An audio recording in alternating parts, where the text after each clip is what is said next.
તો નમસ્કાર મિત્રો, આજે આપણે વાત કરવાના છીએ આઈફોન 15 વિશે. તો શું આ ફોન આપણે ખરેખર લેવો જોઈએ કે નહીં, તો ચાલો આજ વિડીયોમાં જાણીએ.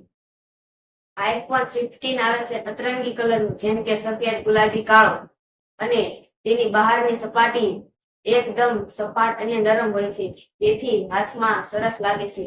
અને તેની સ્ક્રીન છે 1.6 ઇંચ અને તે દિવસે પણ સૂર્યપ્રકાશમાં ચોખ્ખું બતાવે છે.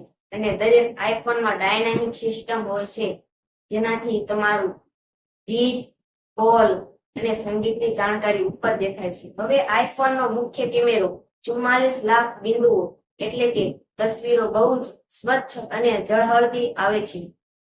રાત્રે કે તડકામાં પણ ફોટા ખૂબ સરસ, વિડીયો પણ ખૂબ જ સરસ આવે છે. જો આ ફોન તમારે શોખ ખાતર લેવો, જે ફોન લેવાની રકમ છે તેના 10 ગણા પૈસા તમારી પાસે હોવા જોઈએ. હા, આ ફોન પાણી અને ધૂળ સામે રક્ષણ આપે છે. હવે મેન વાત આવીને ઊભી રહે છે કે આ ફોન લેવો કે ના લેવો.